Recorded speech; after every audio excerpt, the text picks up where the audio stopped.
స్థితిగతులు ఎలా ఉంటుంది వాళ్ళ పిల్లలు చెప్పినట్టు మనం చెప్పినట్టు పిల్లలు ఉన్నారు వాళ్ళు చెప్పినట్టు మనం ఏంటి వాళ్ళ భార్య భర్తలు ప్రాబ్లం లేకపోతే లేకపోతే మన ఎన్వాల్వ్మెంట్ అయింది అనుకోండి ఆ ఫ్యామిలీలోని వాళ్ళు ప్రాబ్లం అవుతుంది. ఎందుకంటే ఈ రోజుల్లో ఇంతకుముందు చేసుకున్న మన తరం వరకు ప్రాబ్లం ఏమీ లేదు, అందరూ కూడా అరేంజ్డ్ మ్యారేజ్. ఇప్పుడు అలా లేదు, ఎవరికా సంపాదించుకుంటారు, ఇగో పెరిగిపోయింది. నాకు నేను బయటికి నేను బతకాలన్న ఫీలింగే తప్ప నీ బతుకు ఏంటన్నది లేదా వాడు బతికి ఏంటన్నది ఆలోచించలేదు. అందువల్ల చాలా అంటే మీకు చెప్పవచ్చో లేదు తెలియక చాలా కేసులు 35 కిలోలోనే ఈ ప్రాబ్లమ్స్ ఎక్కువ కనపడుతున్నాయి.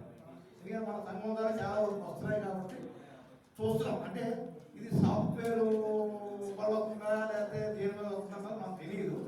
దాని గురించి మనం జాగ్రత్తలో మనం ఉండాలి అంతే తప్ప భయపడకుండా తర్వాత మనకి ఏదో మీరందరూ ఇంతమంది నాకు